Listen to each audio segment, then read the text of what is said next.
microphone's already up. I'll do a quick check, make sure the microphone's working again.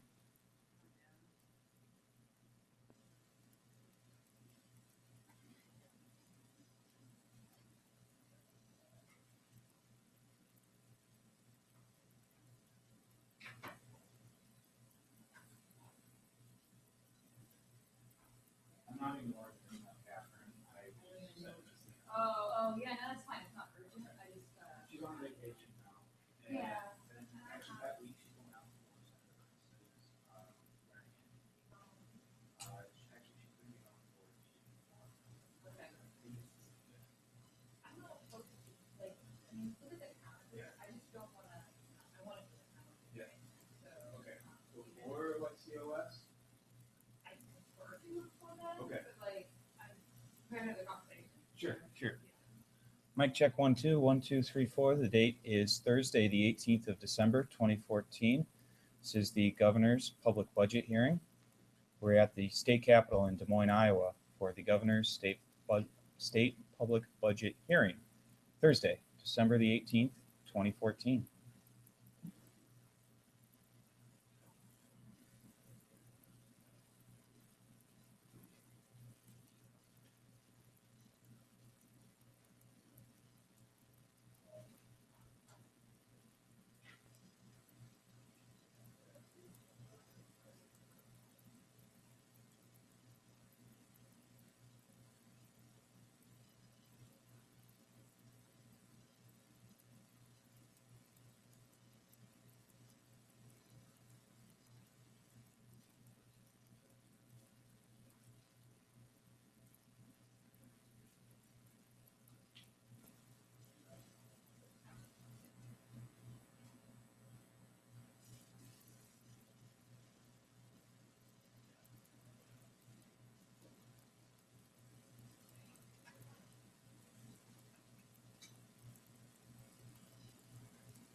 You may move that to this side, sir, so you got a good spot. This is where the speakers will be sitting.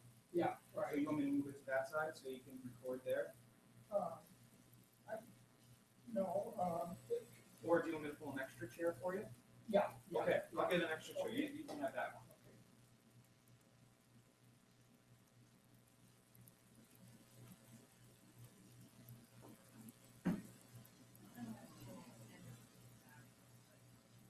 What's that?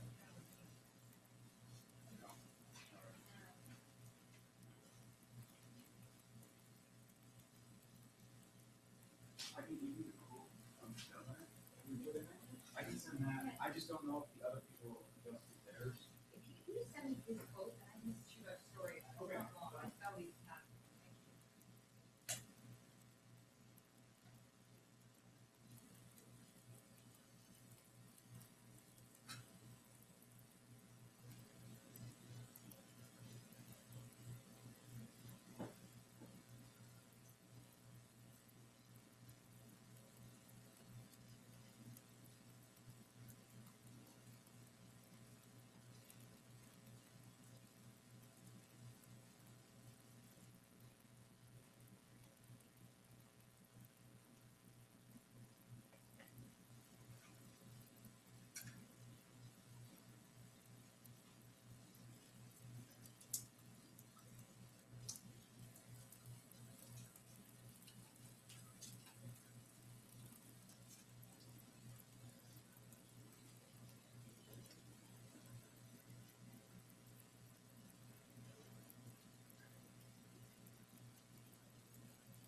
you stand there and test your shot, sir? You bet, got it. Thank you. All right? Okay, Thank you. you're welcome.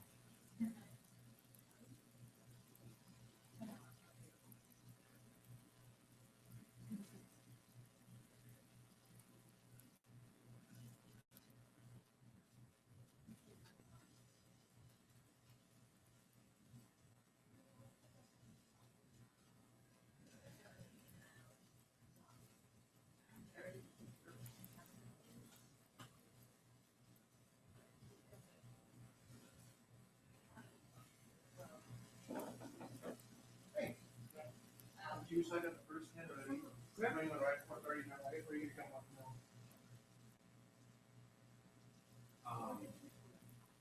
As soon as we come in.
Okay, sounds good.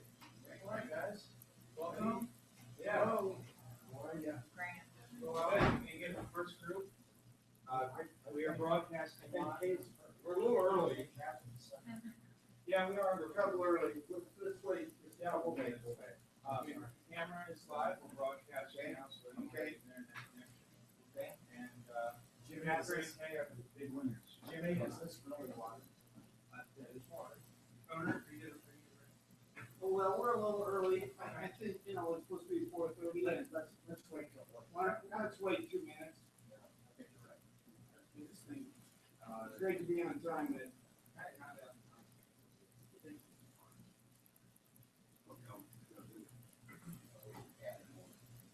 Well, since there's no TV cameras, I'm gonna turn the TV light off, you guys, so it's Okay. live.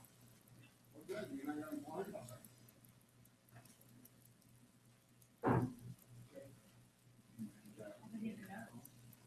Thanks. Hey, you know, Mike, Well, I think the TV cameras were down at the, yeah. yeah, see, we'll try to raise it up here. How did that go? Excellent. Very good. There were people from all over the state.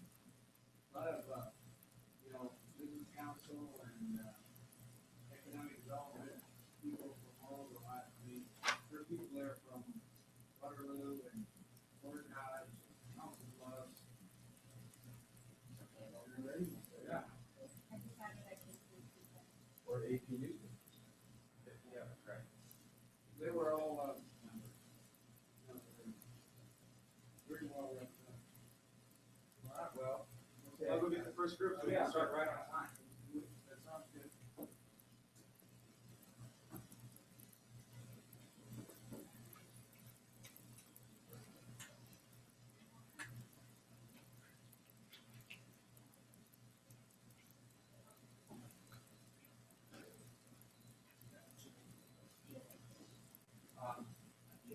Yeah. Go ahead and have a seat, folks. Please have a seat. Welcome.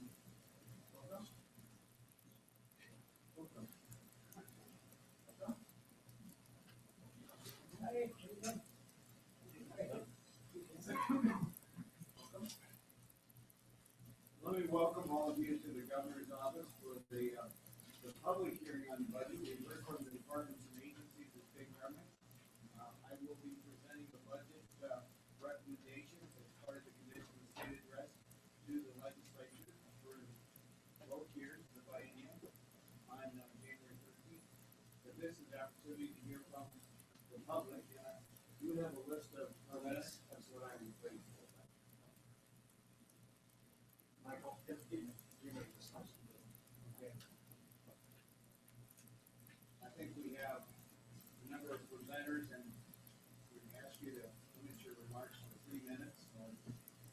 For the time and all of that, I know that's not easy, but anyway, we appreciate you all being here. Okay, we'll just go down the list, down the line. Okay. So you can be first. Yeah, start out by stating your name and then, or if you're representing, say your name and any group that you might represent. Well, thank you. My name is Scott Newhart. I am the Executive Vice President of the Associated General Contractors of Iowa. AGC of Iowa is a trade organization of heavy highway, bridge, and municipal utility contractors, as well as suppliers. AGC of Iowa has long recognized the challenges you and your staff face when preparing an overall state budget. It's difficult to prioritize the allocation of the state's general funds when there are many competing needs that are necessary state functions. Today, AGC wants to commend your administration for the prudent management these past 4 years of the state's financial resources and for innovative cost-saving programs. Such policies have resulted in Iowa's ranking as one of the best managed states and has allowed us to avoid the fiscal crisis facing some of our neighbors. In fact, in a private poll conducted recently after the elections, it showed that 70% of Iowans believe Iowa's on the right track. That's the highest rating in a long, long time. AGC also commends you and the legislative leaders of both parties who have expressed caution about embarking on dramatically increased spending next year. Commitments for the general fund as a result of previous legislation, combined with the potential of reduced farm income, provides little room for new initiatives. And let me offer one additional caution. Some advocacy groups, as well as some legislators, are urging that the budget funded by the general fund should be prioritized to spend $200 million on roads. Some legislators even advocate earmarking general fund money for road projects in their district. AGC believes you will resist such efforts. However, we need your help in educating those advocates that roads should be paid for by users, including out-of-state drivers, on a pay-as-you-go basis and with constitutionally protected funds. And finally, in our view, there is no surplus general funds that can be relied on year to year to support the needs of Iowa's highway infrastructure system. So again, on behalf of AGC, we wish you and your administration well as you approach your new term. Thank you. Thank you very much.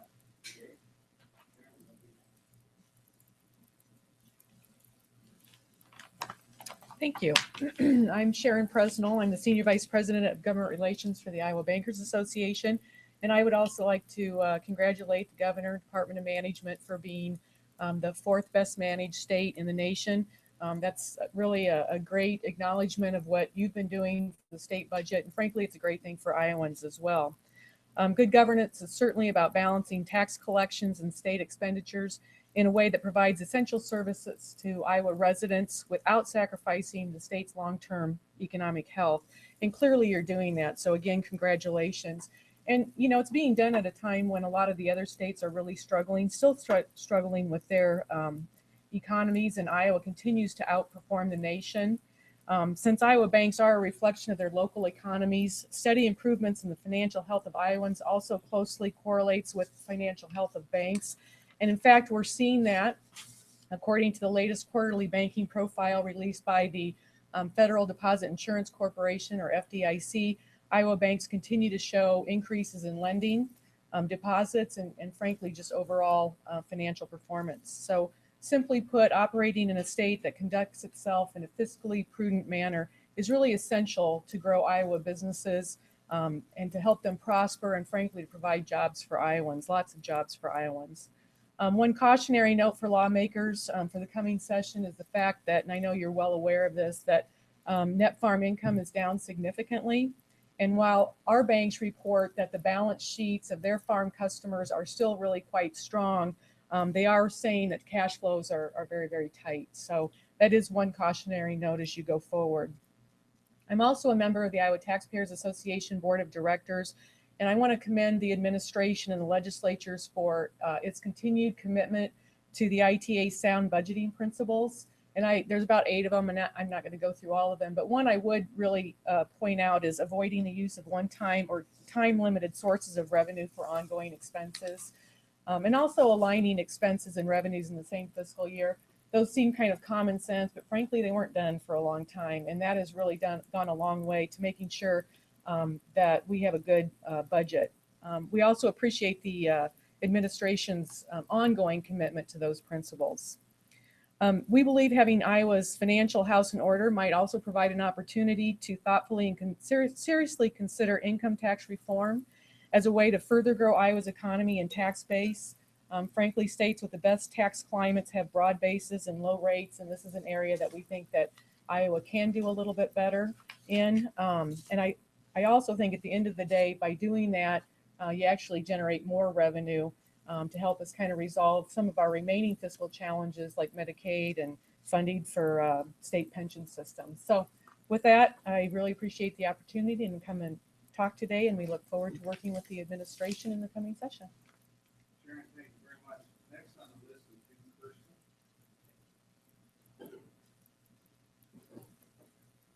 Good afternoon, Governor and David and Matt. Thank you for allowing us to come in today. I'm here on behalf of the Iowa Community Colleges. As you know, the last few years, we've had some significant training issues and funding issues that are helping grow the Iowa economy. We appreciate your past support. But we're here today to let you know we appreciate your sound budgeting, and we're not going to be asking for any increase in our workforce training dollars. We think we can maintain Iowa's training with that current budget number that we have. We hope you'll consider that. And also, as you look at the budget with regard to education, K-12, community colleges, and the regions, we just ask that we all be treated equally and fairly if possible. And we look forward to working with you during this session, and we'll be there to help deliver the workforce that you need. So thank you for your past support, and appreciate it. One of the things I want to compliment the community college about K-12 education is the dual enrollment opportunity. A lot of students now are dual enrolling and getting community college credit while they're still in high school, which gives them a head start on college and reduces their college costs. And I think that's something that is done pretty much throughout the state of Iowa. It really is. In community colleges and partners with local school districts. I just want to say that I certainly am appreciative to see it. Thank you very much. And it saves families a lot of money for college tuition. So thank you. Okay, Mayor Matt Limrich from Fort Dodge.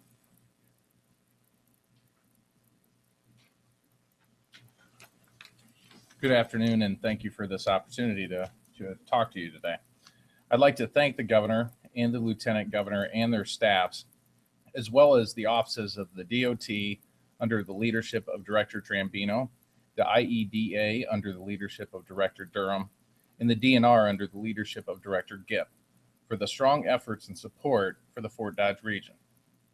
The budgetary support of these agencies have been well managed to the benefit of Iowa workers and communities like ours in Fort Dodge. With the leadership of the governor and the Iowa legislature, our region is prospering. This has resulted in record investments in my home region of Fort Dodge.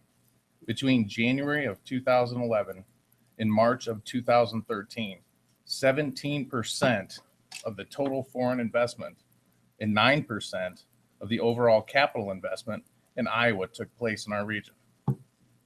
Local cooperative efforts from our elected officials from the Fort Dodge City Council, the Webster County supervisors, and partners such as Iowa Central Community College and the Greater Fort Dodge Growth Alliance have benefited from the state's strong economic growth while it manages under tight budgets.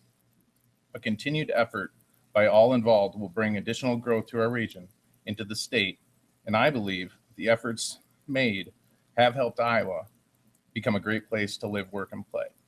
Thank you for your strong support for our region and for your sound budget practice. Thank you. Mayor, thank you for your comment. Next is Rachel. I don't have your last name. Wentworth. Okay, Rachel, it's your turn. Rachel Wentworth.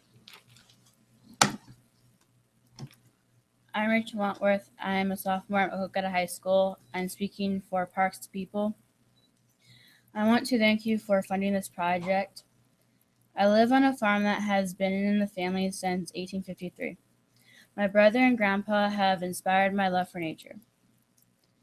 I think it is important to have and share these parks so the town and city kids get to see what the country kids see every day. This is also important because my generation and most likely the future generation are more into playing video games, and I think this will help them get out and learn.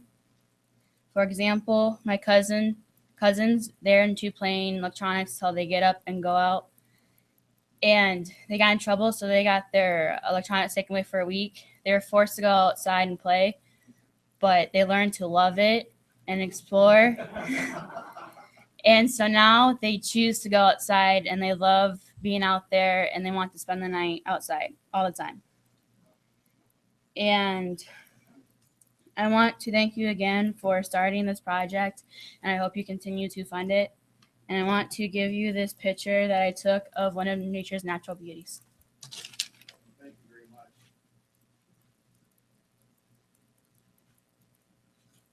And I'm not sure that everybody knows, but the Iowa Parks Foundation is partnering with Northeast Iowa, I think the three towns, Logan, Jones, Jackson, and Butte. They were the first ones to receive a large grant for the revitalization of the park system. And I think it's our desire, hopefully, to be able to do that in other regions of the state. I think we had it last year, some young people here to present why this needed to be done, and we did listen and respond. So, I think the next presenter is Nicholas. It's Nicholas Hockenberry. Hockenberry. Okay, Nicholas Hockenberry. Okay. Thanks for the opportunity to come and address you. I'm also with Rachel. And our region, the three-county region that you were mentioning, is Jackson, Jones, and Dubuque County for the Grant-Wood, Mississippi River region. And we've been working since the announcement was made in September to work on our regional plan. And I was asked to speak as a young professional and why this was important to me. Give a little background about myself. I'm an active climber, canoeer, kayaker, those kind of things. I'm also interested in diverse cultural events as well, and our region has a lot to offer. A lot of our regional plan is to help coordinate all of those programs and all of those offerings that are sort of appealing to my age, to help retain and bring new young business professionals into our region. Right now, it's hard to go into Dubuque County and go to an event and know what else is going on in Jackson and Jones counties and vice versa. We hope that our regional plan has identified that as a problem, and we're coming up with ideas on how to bring our region together as a whole by the end of this process. We also wanted to highlight the cooperation we've had with public and private partnerships. Personally, in the beginning, I think one of the reasons why our region was chosen for the event was because of, or for the initiative was because of the partnerships we brought to the table between local representatives and interested business persons, as well as just regular citizens who were interested in preserving the natural spaces. As I'm here meeting with you, another representative from our group is meeting with members of our regional council of government and the Iowa DOT. Earlier this week, we presented for the District 6 Conservation Conference, And last month, we had a representative at the statewide DNR conference as well. And we continue to reach out to local community organizations, and like I said, businesses and local officials as well. And we just wanted to express our thanks for funding this initiative and hope you consider it in the next fiscal year as well. Thank you, Nick. Appreciate your presentation. Next is Tyler DeHaan.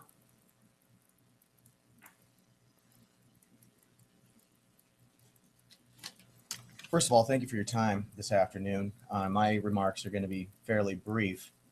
I just want to thank you for your leadership over the last 4 years. When you took office, we were in the midst of a crisis, a budgetary crisis, and through your leadership, we have gone from a budgetary deficit to budgetary surpluses.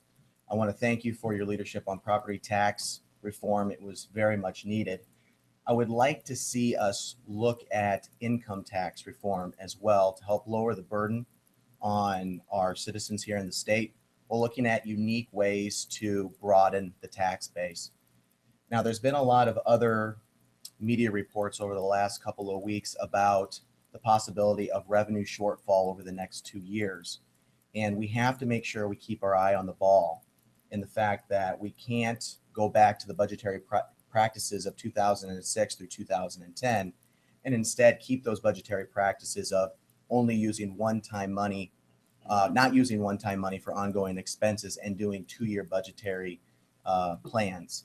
So I just want to thank you for your leadership as well. And if we can continue to have these sound fiscal practices, there's no doubt in my mind that we're going to continue to be a state where my generation and my daughter's generation are going to look at as a great state to live, work, and play. So thank you.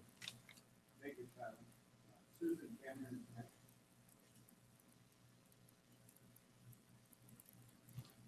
Good afternoon, and thank you for the time. I'm here today, Susan Cameron's here on behalf of Iowa Healthcare Association and the Iowa Center for Assisted Living. Governor, we want to thank you for all that you have done for the providers of long-term care in Iowa as it relates to the property tax relief for Iowa seniors that you were very much a part of leading the effort, and for recommending rebasing funding for our nursing facilities 2 years ago. As you know, we partner with the state of Iowa, our long-term care facilities partner with the state of Iowa to take care of our frail elders. And you have been a true partner in that effort. And we work closely with the Department of Human Services in trying to find solutions for cost containment as we do take care of these folks. As you know, the year ahead is another year we'll be looking at rebasing to reimburse the providers of care for services and expenses they've already incurred in taking care of Iowa's Medicaid residents. And we do appreciate the meetings we've held with you, your staff, and the department on looking at solutions at how we can continue to be the most efficient providers of care, as we are very efficient. We have one of the lowest rates in the country, daily rates for taking care of folks, but we rank very high in quality. So we want to continue to work with you on that as we look at rebasing and request rebasing funding for the year ahead. We want to look at the quality assurance assessment program and other ways that we can draw down federal dollars as other states do to help take care of these very vulnerable folks. We also thank you for your support of the rebalancing effort in Iowa to make sure people are getting good care in the different levels, the lower cost levels, home health, and assisted living as well. And so as we have met with your staff, as you know, we've also talked about the needs in those areas, much lower cost ways to deliver quality care to our seniors in Iowa. So basically, we want to thank you today for the ongoing effort that we have and the partnership we have in providing great services to these seniors and working with you on trying to control costs, but provide quality service. Thank you. Susan, thank you very much. Next is Justine Stevenson. My name is Justine Stevenson, and I am the Director of Government Relations for the Iowa Cattlemen's Association. I would like to thank Governor Branstad and Lieutenant Governor Reynolds for the opportunity to provide public comment today on matters relative to the proposed state budget. The Iowa Cattlemen's Association is an organization of more than 10,000 Iowa beef producing families and associated companies dedicated to the future of Iowa's beef industry. The mission of the Iowa Cattlemen's Association is to grow Iowa's beef business through advocacy, leadership, and education. One of the main ways we work to achieve our mission is through the partnerships and relationships with various state agencies and departments. During the 2014 legislative session, ICA requested additional state resources to provide protection and future opportunities in the beef business. The legislature approved and you signed funding increases for the State Veterinary Diagnostic Lab as well as the Agricultural Experiment Station at Iowa State University. These additional dollars will be used for developing more effective management practices to conserve soils and enhance water quality and soil health, enhancing management practices and technologies to raise cattle here in Iowa, and identifying animal health concerns and developing proactive solutions. We appreciate the support of Governor Branstad on these issues and look forward to working with you during the 2015 legislative session to fully fund these important agricultural initiatives. The Iowa Cattlemen's Association also plays an active role in the Iowa Livestock Health and Advisory Council. The ILAC is responsible for utilizing state dollars to research emerging and current animal health issues. By law, 3 ICA producer members serve on ILAC. One of the projects recently approved was a quick test for a venereal disease in cattle, which will aid in the tracing and prevent mass infections here and spread in the state of Iowa. Fully funding the ILAC is important to maintaining and managing healthy livestock herds here in Iowa. Finally, a priority for the association in 2015 will be finding a funding solution for Iowa's deteriorating rural roads and bridges. A delay in addressing the shortfall in transportation infrastructure has increased the cost to make those necessary repairs and improvements. Recognizing the serious condition of our roads and bridges, you are working with legislative leaders and interest groups to craft a bipartisan solution. We commend you for this effort and will work to support the responsible funding plans that may be developed. In closing, we want to thank you for your leadership in protecting Iowa's fiscal condition while continuing to maintain a strong and vibrant agricultural economy. We appreciate and recognize your commitment to Iowa's cattle industry and the issues important to our members. Thank you. Christine, thank you very much. Next is Janine Munson. Janine Munson. Okay. Janine Munson. Governor Branstad, my name is Jeannie Munson, and I'm with the Iowa Families for CPS Reform. What I wanted to talk about today was in the Des Moines Register, they quoted you as having told Director Palmer that his budget was a little too high and he needed to pare back on it. I'm here to offer ways that he could do that with the benefits of the guardianship instead of the China. You did sign that into law this past session, but it didn't appear to be enough because DHS seems to be dragging their feet a little bit on that. The safety and the well-being of children, and many times is more likely to occur with the children not being removed from their family. The demand for the foster care will be reduced, allowing qualifications of foster parents to become more defined and selective. Guardianships require only a few $100s in legal fees versus the thousands of dollars spent in a typical China case. Guardians, while offering permanency, can be reversed, thus offering a greater chance at family reunification than in a China case. The trauma experienced by the family during a typical China case cannot be underemphasized. Every aspect of a juvenile court proceeding is weighted against the parent's success and does not follow the rules of the laws. And the cost savings to the taxpayer and the benefits to the family and guardianship versus China cases are enormous. And this is the option that we really think, if implemented, would save a lot of money. It's already proven that it saved a lot of money because county attorney a few years ago was doing that. And they cut China's by 50%. And I know in one situation, there was 6 attorneys in the courtroom for one China case. So if that can be cut back, we can save a lot of money for the taxpayers and citizens of Iowa. Janine, thank you for your suggestion. And thank you for letting me speak. Okay. We're ready to go to the next group. Yeah. Thank you all. Appreciate all of you.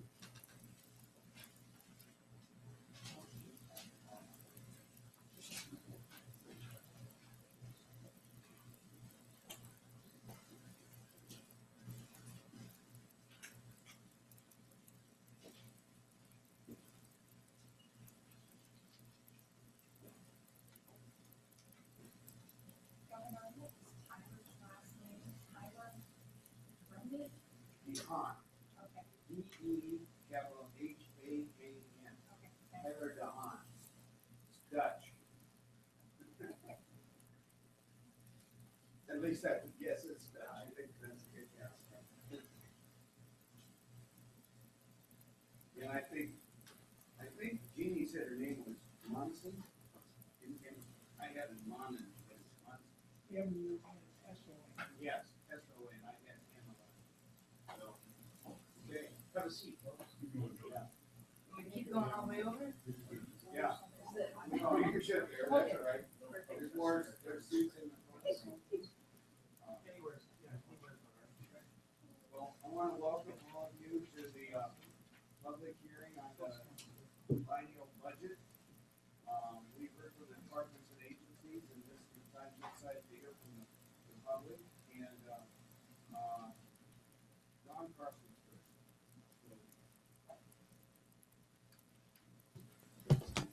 All right. Good afternoon. My name's Dawn Carlson. I'm president of the Petroleum Marketers and Convenience Stores of Iowa. We represent more than 2,000 business locations in the state. And I'd like to take this opportunity to thank Governor Branstad and Lieutenant Governor Reynolds for the opportunity to provide our input and feedback on the upcoming budget discussions. The Petroleum Marketers and Convenience Stores of Iowa is a private, not-for-profit trade association representing independent, not major oil owned or operated, fuel wholesalers, retailers, transporters, travel plazas, convenience stores, car washes, and retailers in the state of Iowa. While many of our members display the logo of a major oil company at their store, they are indeed owned and operated independent of the oil companies. Since 1937, PMCI has existed to encourage a competitive business climate that will promote growth of the independent fuel marketing industry within the state.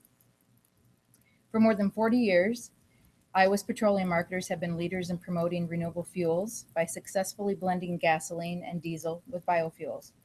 The use of locally produced biofuels saves transportation costs and promotes competitive pricing among competitors and suppliers, thus providing the lowest cost to consumers. And we're all very happy about the low prices going on today. Through the Renewable Fuels Infrastructure Fund, local retailers can obtain cost share grants to install the proper equipment necessary to dispense higher levels of ethanol blended fuel. This has been a very successful program, and we encourage you to maintain funding for this important program. In 2015, PMCI will be requesting a similar grant program to upgrade our aging underground storage tank system. The purpose is twofold. A majority of these tanks are approaching or exceeding their useful life of 25 to 30 years. And therefore, over time, they will become more susceptible to leaks and other environmental hazards. And they're certainly not compatible with ethanol blends higher than 10%. By removing and replacing these tanks, we'll be protecting the environment and also help ensure that fuel does not leak into Iowa's groundwater. Additionally, underground storage tanks currently in place were not designed for these higher level blends. Installation of new underground tanks that are compatible with up to E100 will enable retailers to sell higher blends of renewable fuels in the future. We're hopeful that you can support the funding initiative for what we're calling green tanks through Iowa's comprehensive underground storage tank program.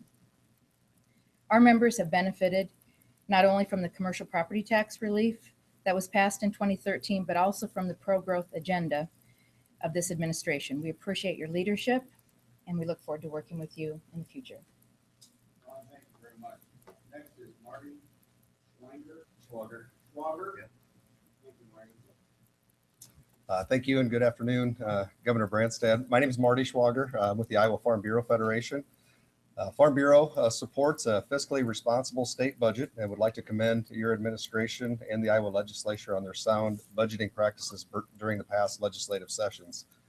An area of particular interest is the funding for Iowa's conservation and water quality programs. There continues to be tremendous interest in conservation efforts, and this is a great opportunity to take advantage of that momentum. These efforts have led to significant investments in conservation structures, new crop production management techniques, additional community-based watershed programs, and the closure of more ag drainage wells. The implementation of the nutrient reduction strategy has created new demand. For example, through the Conservation Cost Share Program, over 22 million of new conservation projects were installed in Iowa during the 2014 budget year.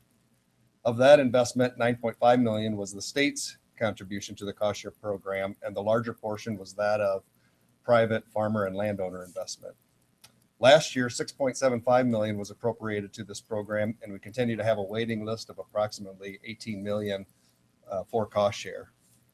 The implementation of the strategy has also resulted with landowners in 13 targeted smaller watersheds combining more than $10 million of their own funding with 5.8 million of state money, and are setting goals, planning, and implementing conservation activities. And in less than a week, for the second year in a row, farmers statewide also applied for 1.4 million in cost share funds that they again leverage with their own money to install new nutrient reduction practices such as the cover crops. More will happen as additional funding is identified by the legislature. The egg drainage well closure efforts began with nearly 300 egg drainage wells, and today we are down to 46 wells, with 12 of them having current funding for closure. And each of these are examples of why we are supporting Secretary Northy's budget request to support these priority efforts. This includes 7.5 million for the nutrient reduction strategy, 7.5 million for the conservation cost share program, and 3.84 million over 2 years to close 17 additional egg drainage wells, which then would leave 17 wells to be closed. We certainly understand that creating a budget at a time when revenues has slowed is not an easy task, but we do hope that these soil conservation programs will remain a priority. Thank you. Marty, thank you very much.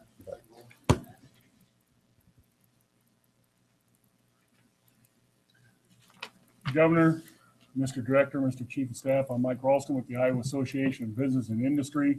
Thanks for this opportunity to speak with you today. You know about ABI, Governor. It's Iowa's oldest and largest statewide business organization with over 1,400 members.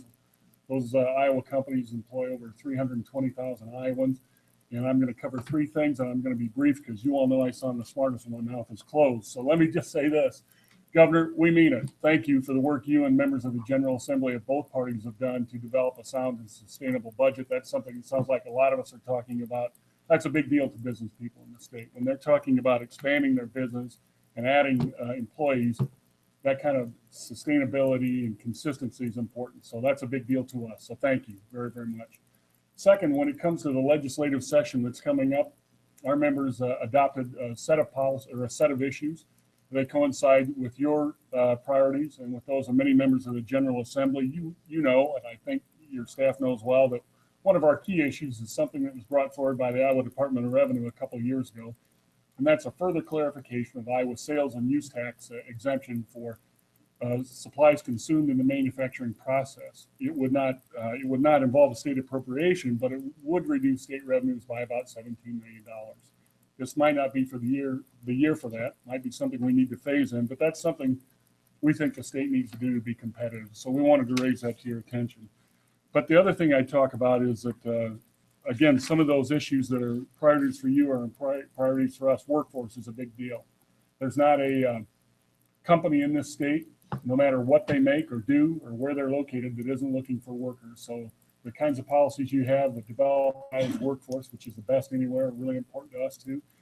Transportation issues, broadband deployment, those are all things that are really key to our members. So count on our support for all those issues. Others have mentioned STEM education. You know that we've supported that effort with our dollars as well as our time. We know you're going to continue that, and we appreciate that. Lastly, I'd say it was a pleasure to see the Battelle rollout a little bit ago. ABI members strongly supported that, also with their dollars and with their time. And all those things taken together don't happen unless we all work together. We look forward to doing that when it comes to this budget too. So thank you for your leadership, Governor. Mike, thank you for your comments. Next is Sue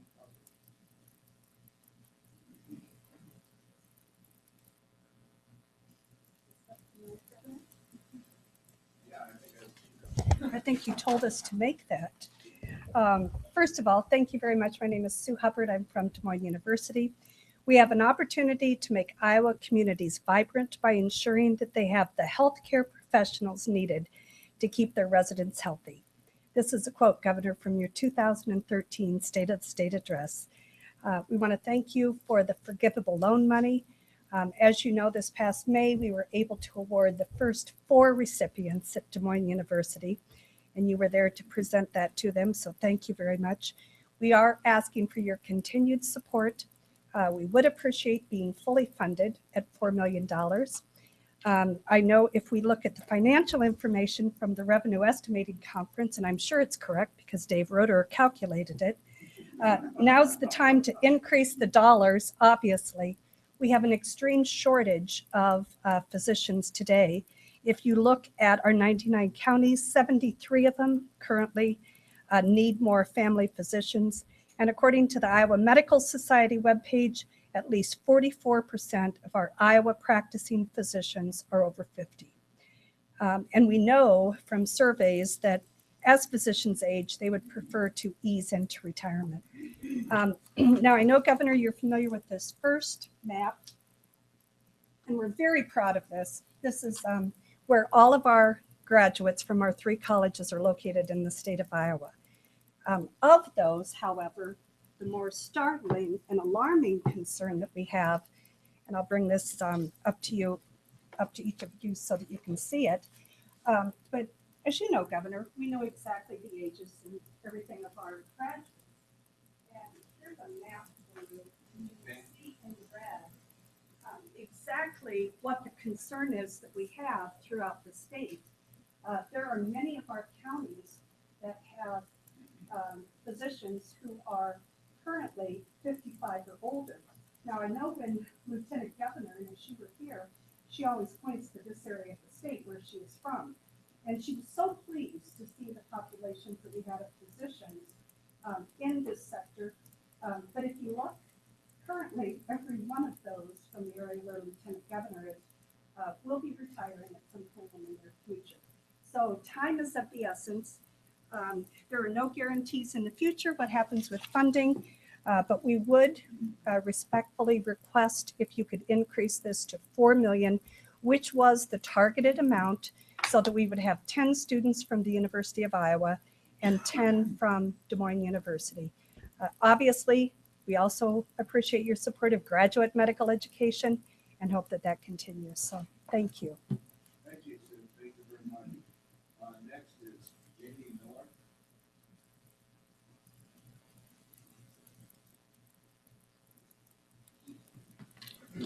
Thank you. My name is Jamie Miller, and I serve as the Executive Director of the Iowa Credit Union Foundation.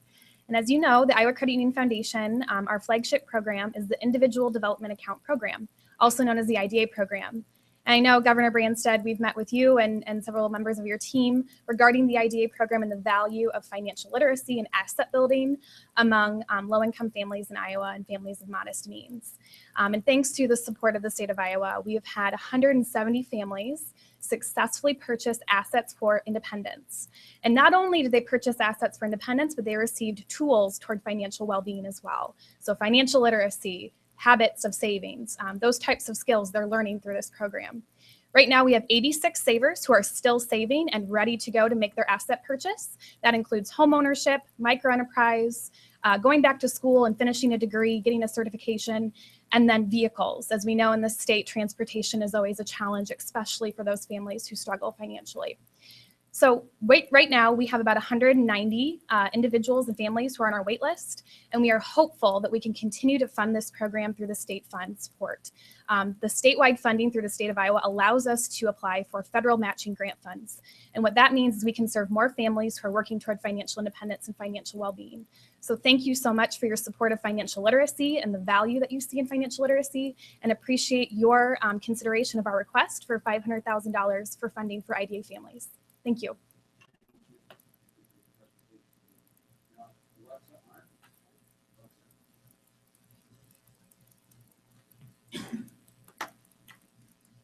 Hello, Governor Branstad. My name is Alexa Arndt.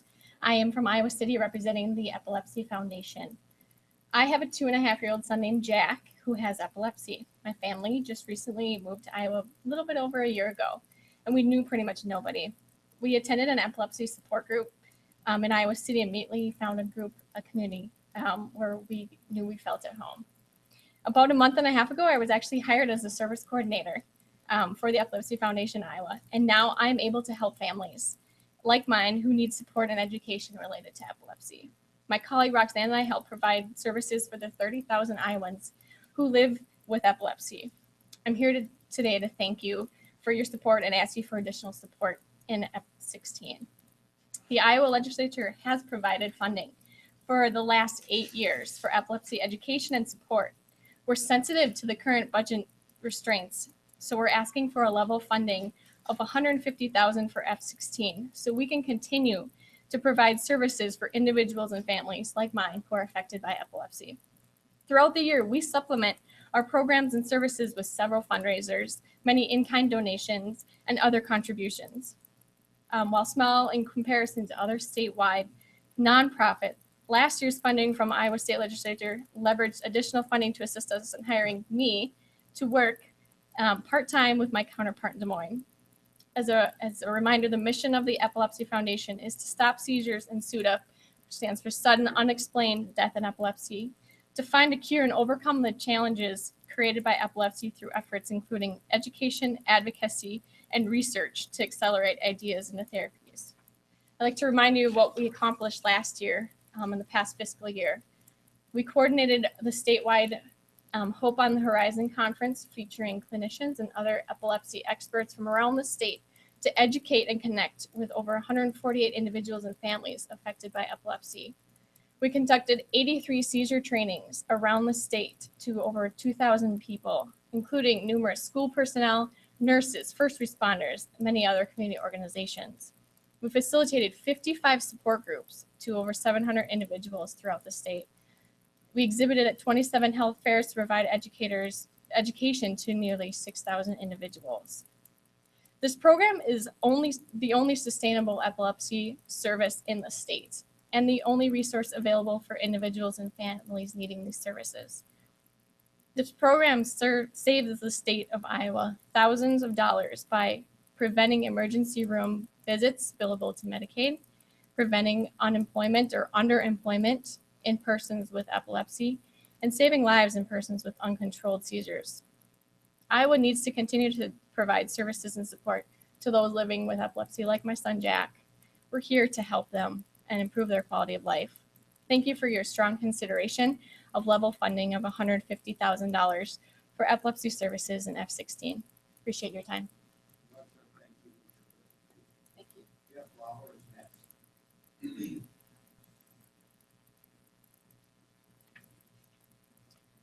Governor Branstad, thank you for receiving these remarks regarding your budget and priorities. My name, as you said, is Jeffrey Lauer. I serve as Executive Director of the Brain Injury Alliance of Iowa.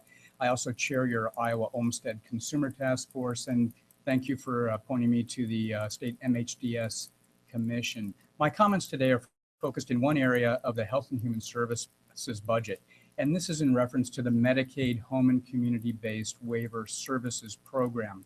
As you may know, there are now more than 10,000 Iowans who wait for essential home and community-based services on waiting lists with the Department of Human Services.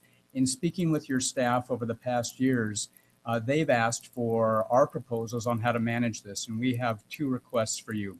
First of all, is the need for funding to dramatically reduce the waiting list for the Medicaid home and community-based services by fully funding these waivers at the projected level of growth, as well as addressing the capacity of the Department of Human Services to address this problem. Last year, the legislature appropriated $6 million to address these waiver waiting lists, and at present, DHS staff have indicated that they're not sure they're going to be able to spend that much money because of capacity issues. Slots are being released at approximately 50 per week. And at that rate, this list of 10,000 people will never be functionally addressed. And so the waiting list is now beyond large and long. It's at the point past crisis for many individuals and families who must seek other more costly and often more restrictive services and supports, some that violate their civil rights relative to Supreme Court decisions and Department of Justice decisions over the last number of years. In addition, also in response to your request and your staff's request of how do we manage this burgeoning Medicaid issue, recognizing that you have a fiscal responsibility to manage the increase in Medicaid, we ask that you support a legislative study committee to review the Iowa Medicaid waiver system and make specific recommendations on how to address waiting lists and to improve and sustain services. Again, this recurring challenge must be addressed in a manner that protects and supports the health, welfare, and civil rights of many of Iowans' most vulnerable individuals, and a legislative study committee of all key stakeholders is an essential component to craft a sustainable solution to this problem. Thank you for your time. Yeah, thank you for your presentation. I want to just share with you, one of our challenges with Medicaid is our economy gets better as we have success. The federal share goes down and ours goes up. So there's another $56 million we have to come up with. With a tight budget, that's one of our challenges that we have. Medicaid is one of the fastest growing and most expensive parts of the budget. No question about it. And very much aware of that. And in the midst of that, having Iowa's most vulnerable individuals at risk of and being placed in institutional settings, frankly, drives costs up beyond what they should be. And so we know that you don't want to do that. So we ask you to look at this as a way to balance that and make it work best. Thank you.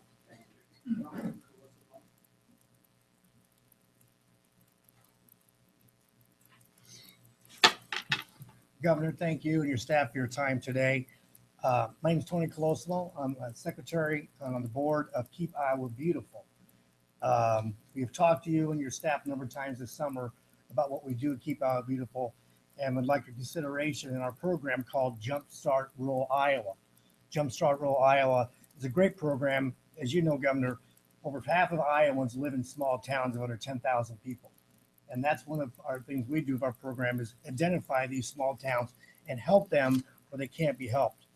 Some of the keynotes of our budgeting or revenue we would go toward is broadening the expansion of Keep Iowa Beautiful program in those towns of 10,000, helping these small towns with derelict and abandoned buildings. There's nothing worse than going to these small towns and seeing the buildings been abandoned, but the owner's not there, the town can't pay for it. And a lot of this is cost shifting that the state's already paying for from the DNR. Our budget's been looked at and approved by the DNR, and this is a different effective way of getting that money to them to do that. Another thing that's important is we're dedicating development of a model rural and hub recycling. Now, more than 80% of Iowans already have curbside recycling, but that small group does not have that anymore. The DNRs have come together with some of this funding and develop the blueprint so these communities can go out and develop their own curbside recycling programs and have a facility that can do that. By funding that part of it, all of Iowans have access to curbside recycling. Also, we're addressing illegal waste and dumping in Iowa, which is very important. The Keep Iowa Beautiful and Keep America Beautiful, it's the broken window syndrome. If people see a broken window, they'll break another one. The same thing happens with illegal dumping. And in rural Iowa, that can be a challenge for many people. One program that's very successful we have now, it's called Hometown Pride. Hometown Pride lets citizens in some of these communities like Pocahontas and Fremont who need help get together and put a leadership group. They can go out and get money and raise it to help do the things they've done in their town for parks and buildings. And we don't just give them the money, they have to help supplement that money in their communities too. And the last part is an education effort through teachers, sustainability, and going green. So children at schools can help learn about the benefits of Keep Iowa Beautiful and making Iowa better for future generations. Again, thank you for your consideration. I like how you're dressed today too. Yeah, thank you very much. Gordon,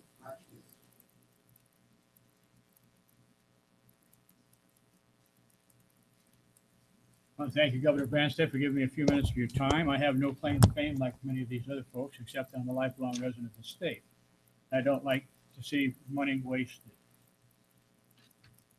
I would like to have you, sir, consider a speedy PCR, post-conviction review.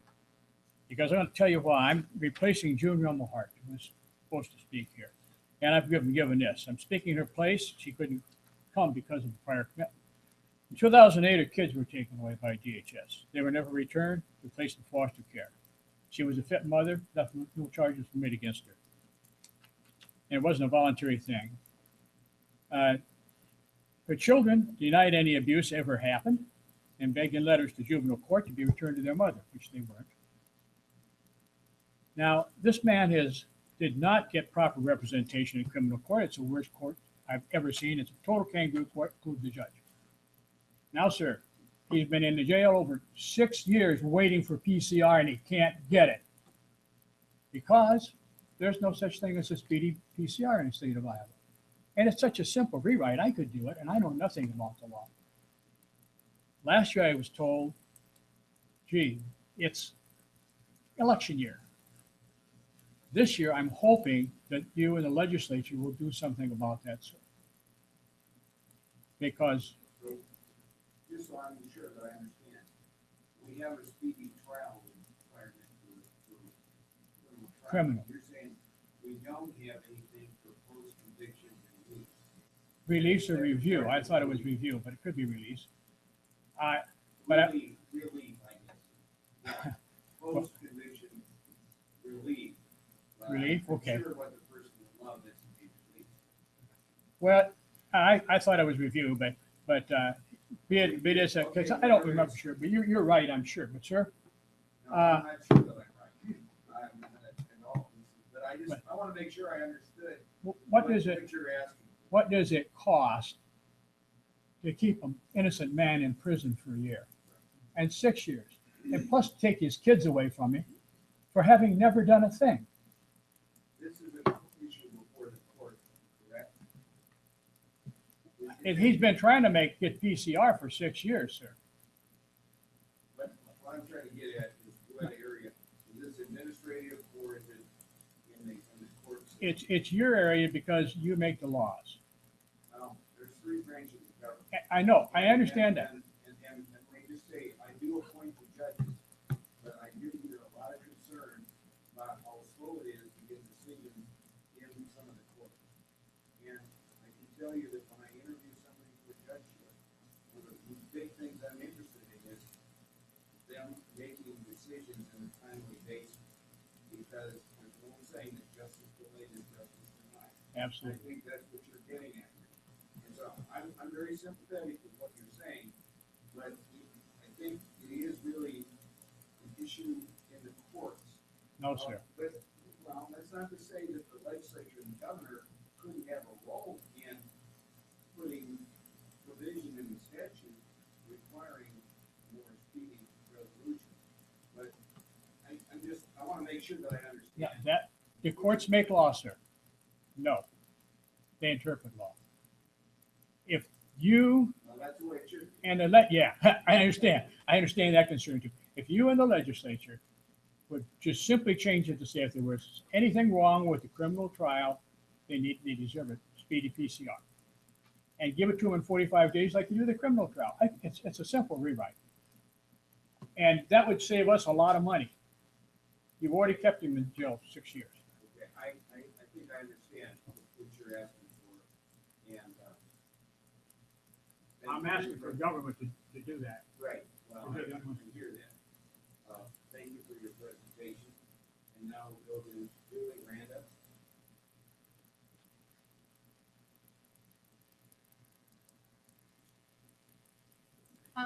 Thank you for the opportunity to speak. Governor Branstad, you and I have spoken before. Last January, a group of family advocates met with you requesting a review of the paternal right termination cases. We reported that state employees, DHS workers, caseworkers, investigative workers, court-appointed attorneys, guiding items, contracted service providers and therapists, court personnel and judges broke state and federal laws and used improper procedures in proceedings. Because of these actions by the state employees, hundreds of Iowa children, including mine, have been removed from their parents' custody and placed into foster homes and subsequently adopted out to strangers. This has cost the state over $200 million per year. Taxpayer dollars are being spent on frivolous court proceedings and services, when fit and willing relatives are available to take guardianship of these children at no cost to taxpayers. On August 22nd of 2014, in a meeting with Director Palmer, he stated that he knows his workers use improper procedures, but because court proceedings ruled, there's nothing now he can do about our cases.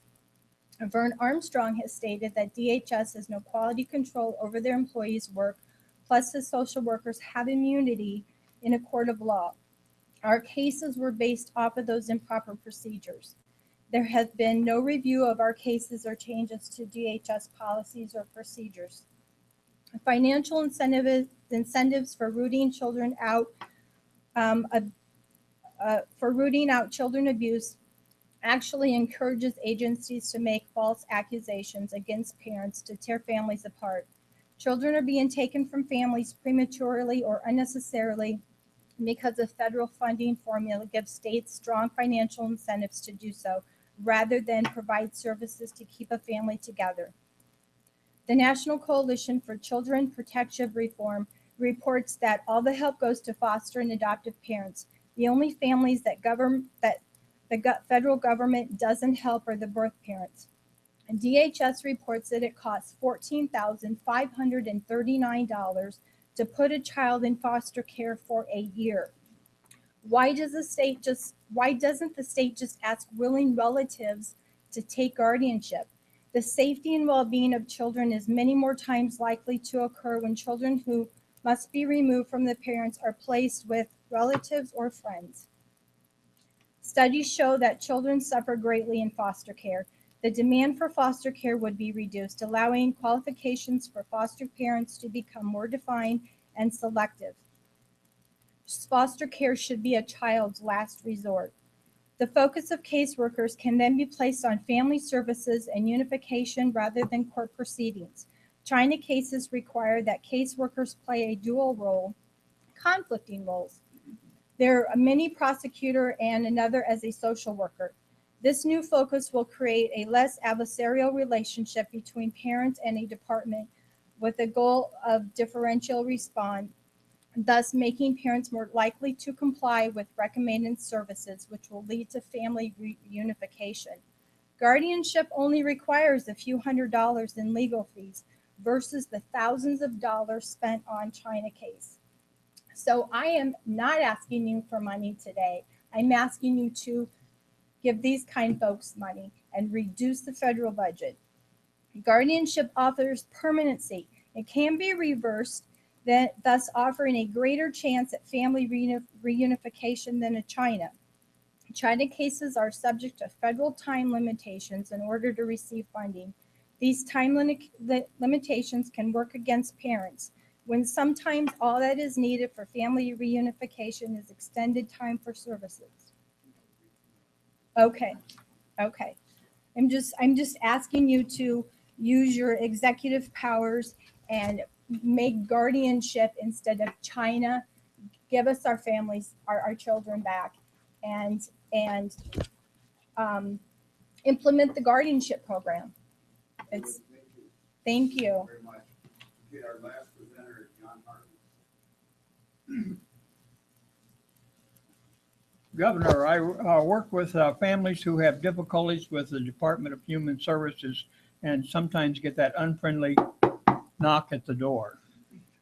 One can only guess the vast savings that would accrue if the child protection system were properly designed and operated within the boundaries of the Constitution, due process rights, and strict compliance with Iowa statutes. The construction and current operation of the child protection system assures an intense risk of error. Taxpayer funding is not only wasteful, but is counterproductive because of the problems and unnecessary distress that DHS often causes. An accused person can wait as long as 4 months even to have an evidentiary hearing. DHS claims that it does service for 1 out of every 3 Iowa citizens. The poorly constructed system and operational errors make it nearly impossible to find enough funding to cover every program and every case that is accepted. A former DHS official, John Holtkamp, said there will never be enough money. Taxpayers must not be asked to fund a flawed system. DHS found it easier to snatch children if it could be done voluntarily. So DHS has learned how to coerce voluntary surrender of children. In 2012, it was found that termination cases increased due to parents volunteering to put aside their idea of being a parent. One mother was asked if she would consider surrendering her newborn to safe haven. DHS found another strategy to coerce June Rummelhart into surrendering her children. Workers in Michelle's case knew how to free her from her parents. This saves the DHS the expense of having to prove their case. They simply steal the children. We must not budget a system that is corrupt. DHS operations are not bound by their own budget. DHS heavily impacts the resources of daycare centers, schools, Department of Education, law enforcement at all levels, Attorney General's office, and the courts. So their budget reaches out to snatch support from all of these other agencies. DHS wants all personnel, professional people, to be trained to report suspected abuse and to be penalized if they do not. Attempts were made by 54 individuals representing several emerging voices, asking the governor in January 2014 to consider doing an investigation. Those individuals wait. You see, it's important that we have an investigation in order to gather up some of the, look at some of the flaws that are happening in order to bring about some structural change immediately to protect the families of Iowa. Okay, I'm all done. Except there was one remark, your budget director said there'll always be time to speak about one challenge that he gave to the DHS a couple of years ago. A challenge of a problem that he could not solve, and that is how do we get the kinds of people who are heavily dependent upon DHS to get out of that situation? He doesn't have an answer. So he told the DHS officials and the council to figure out how to do it. So they've got a good assignment. Thank you for your presentation. I want to thank all of you. We appreciate your input, your ideas, suggestions. We do a little work now on putting the financial budget together. We're going to the legislature on the second day of the legislative session. Thank you very much. Appreciate your participation. Thank you, Governor.